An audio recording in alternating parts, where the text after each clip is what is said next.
It was felling night, and the usual crowd had gathered at the Waystone Inn.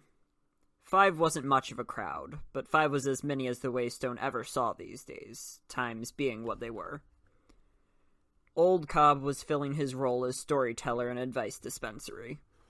The men at the bar sipped their drinks and listened. In the back room, a young innkeeper stood out of sight behind the door, smiling as he listened to the details of a familiar story. When he awoke, Taborlin the Great found himself locked in a high tower. They had taken his sword and stripped him of his tools. Key, coin, and candle were all gone. But that weren't even the worst of it, you see. Cobb paused for effect. 'Cause the lamps on the wall were all burning blue. Graham, Jake, and Shep nodded to themselves. The 3 friends had grown up together, listening to Cobb's stories and ignoring his advice. Cobb peered closely at the newer, more attentive member of his small audience, the smith's apprentice. "Do you know what that meant, boy?" Everyone called the smith's apprentice boy, despite the fact that he was a hand taller than anyone there. Small towns being what they are, he would most likely remain boy until his beard filled out or he bloodied someone's nose over the matter. The boy gave a slow nod. "The Chandrian." "That's right," Cobb said approvingly. "The Chandrian. Everyone knows that blue fire is one of their signs. Now he was—" "But how'd they find him?" the boy interrupted. "And why didn't they kill him when they had the chance?" "Hush now, you'll get all the answers before the end," Jake said. "Just let him tell it." "No need for all that, Jake," Graham said. "Boy's just curious. Drink your drink." "I drank me drink already," Jake grumbled. "I need t'nother, but the innkeep's still skinning rats in the back room." He raised his voice and knocked his empty mug hollowly on the top of the mahogany bar. "Hoy! We're thirsty men in here!" The innkeeper appeared with 5 bowls of stew and 2 warm, round loaves of bread. He pulled more beer for Jake, Shep, and old Cobb, moving with an air of bustling efficiency. The story was set aside while the men tended to their dinners. Old Cobb tucked away his bowl of stew with the predatory efficiency of a lifetime bachelor. The others were still blowing steam off their bowls when he finished the last of his loaf and returned to his story. Now Taborlin needed to escape, but when he looked around, he saw his cell had no door, no windows. All around him was nothing but smooth, hard stone. It was a cell no man had ever escaped. But Taborlin knew the names of all things, so all things were his to command. He said to the stone, "Break!" and the stone broke. The wall tore like a piece of paper, and through that hole, Taborlin could see the sky and breathe the sweet spring air. He stepped to the edge, looked down, and without a second thought, he stepped out into the open air. The boy's eyes went wide. "He didn't." Cobb nodded seriously. So Taborlin fell, but he did not despair, for he knew the name of the wind, and so the wind obeyed him. He spoke to the wind, and it cradled and caressed him. It bore him to the ground as gently as a puff of thistledown and set him on his feet softly as a mother's kiss. And when it got to the ground, and felt his side where they'd stabbed him, he saw that it weren't hardly a scratch. Now maybe it was just a piece of luck. Cobb tapped the side of his nose knowingly. Or maybe it had something to do with that amulet he was wearing under his shirt. "What amulet?" the boy asked eagerly through a mouth of stew. Old Cobb leaned back on his stool, glad for the chance to elaborate. A few days earlier, Taborlin met a tinker on the road. Even though Taborlin didn't have much to eat, he shared his dinner with the old man. "Right, sensible thing to do," Graham said quietly to the boy. "Everyone knows a tinker pays for kindness twice." No, Jake grumbled. "Get it right. A tinker's advice pays kindness twice." The innkeeper spoke up for the first time that night. "Actually, you're missing more than half," he said, standing in the doorway behind the bar. "A tinker's debt is always paid, once for any simple trade, twice for freely given aid, thrice for any insult made." The men at the bar seemed almost surprised to see Coates standing there. They'd been coming to the Waystone Inn every felling night for months, and Coate had never interjected anything of his own before. Not that you could expect anything else, really. He'd only been in town for a year or so. He was still a stranger. The smith's apprentice had lived here since he was 11, and he was still often referred to as that Ranish boy, as if Ranish was some foreign country and not a town less than 30 miles away. "Just something I heard once," Coate said, to fill the silence, obviously embarrassed. Old Cobb nodded before he cleared his throat and launched back into his story. "Now this amulet was worth a whole bucket of gold royals, but on account of Taborlin's kindness, the tinker sold it to him for nothing but an iron penny, a copper penny, and a silver penny. It was black as the winter night and cold as ice to the touch, but so long as it was round his neck, Taborlin would be safe from the harm of evil things, demons and such."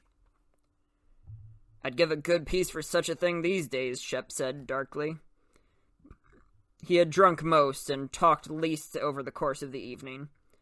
Everyone knew that something bad had happened out on his farm last Sendling night, but since they were good friends, they knew better than to press him for the details.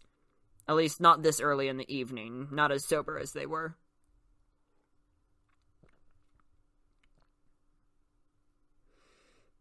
Who wouldn't?" Old Cobb said judiciously, taking a long drink. "I didn't know the Chandrian were demons," the boy said. "I'd heard—" "They ain't demons," Jake said firmly. "They were the first 6 people to refuse Telu's choice of the path, and he cursed them to wander the corners." "Are you telling this story, Jacob Walker?" Cobb said sharply. "'Cause if you are, I'll just let you get on with it." The two men glared at each other for a long moment. Eventually, Jake looked away, muttering something that could, conceivably, have been an apology. Cobb turned back to the boy. "That's the mystery of the Chandrian," he explained. "Where do they come from? Where do they go after they've done their bloody deeds? Are they men who sold their souls? Demons? Spirits? No one knows." Cobb shot Jake a profoundly disdainful look. "Though every half-wit claims he knows." The story fell further into bickering at this point, about the nature of the Chandrian, the signs that showed their presence to the wary, and whether the amulet would protect Taborlin from bandits or mad dogs or falling off his horse. Things were getting heated when the front door banged open. Jake looked over. "It's about time you got in, Carter.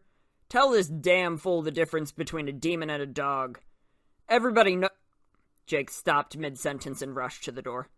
"God's body, what happened to you?" Carter stepped into the light, his face pale and smeared with blood. He clutched an old saddle blanket to his chest. It was an odd, awkward shape, as if it were wrapped around a tangle of kindling sticks. His friends jumped off their stools and hurried over at the sight of him. "I'm fine," he said, as he made his way slowly into the common room. His eyes were wild around the edges, like a skittish horse. I'm fine.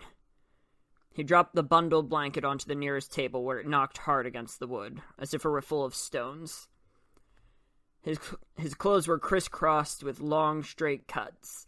His gray shirt hung in loose tatters, except where it was stuck to his body, stained a dark, sullen red. Graham tried to ease him into a chair. "Mother of God, sit down, Carter. What happened to you? Sit down." Carter shook his head stubbornly. "I told you, I'm fine. I'm not hurt that bad."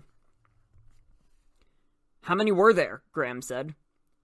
"One," Carter said. "But it's not what you think." "God damn it, I told you, Carter!" Old Cobb burst out with the sort of frightened anger only relatives and close friends can muster. "I told you for months now. You can't go out alone. Not even as far as Baden. It ain't safe." Jake laid a hand on the old man's arm, quieting him. "Just take a sit," Graham said, trying to steer Carter into a chair.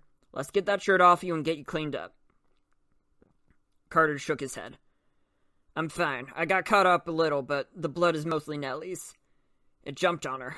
Killed her about 2 miles outside town, past the old stone bridge." A moment of serious silence followed the news. The smith's apprentice laid a sympathetic hand on Carter's shoulder. "Damn. That's hard. She was gentle as a lamb, too. Never tried to bite or kick when you brought her in for shoes.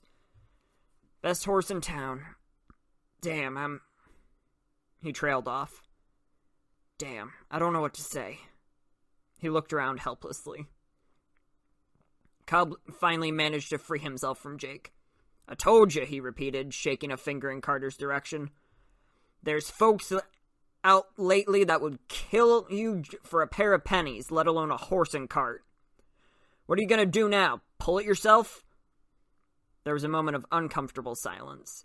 Jake and Cobb glared at each other, while the rest seemed at loss for words, unsure of how to comfort their friend.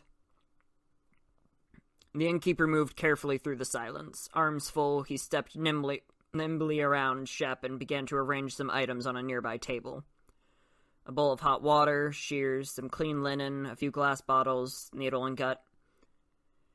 This never would have happened if he'd listened to me in the first place, Cobb muttered. Jake tried to quiet him, but Cobb brushed the younger man aside.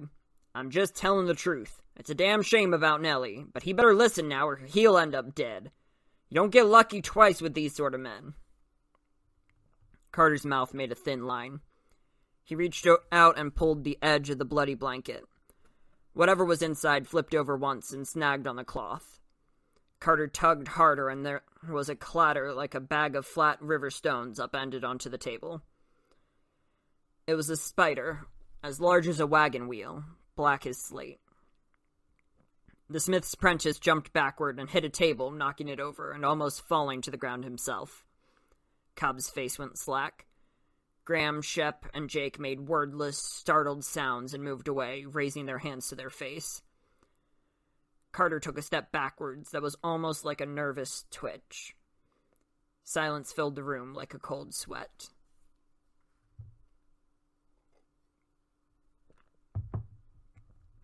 The innkeeper frowned. They can't have made it this far west yet, he said softly. If not for the silence, it is unlikely anyone would have heard him. But they did. Their eyes pulled away from the thing on the table to stare mutely at the red-haired man. Jake found his voice first. You know what this is? The innkeeper's eyes were distant. Scrael, he said distractedly. I thought the mountains... Scrael? Jake broke in. Blackened body of God, Coat, you've seen these things before? What? The red-haired innkeeper looked up sharply, as if suddenly remembering where he was. Oh, no, of course not. Seeing that he was the only one within arm's length of the dark thing, he took a measured step away. Just something I heard. They stared at him. Do you remember the trader that came through about 2 span ago? They all nodded. Bastard tried to charge me 10 pennies for a half-pound of salt, Cobb said, reflexively repeating the complaint for perhaps the 100th time.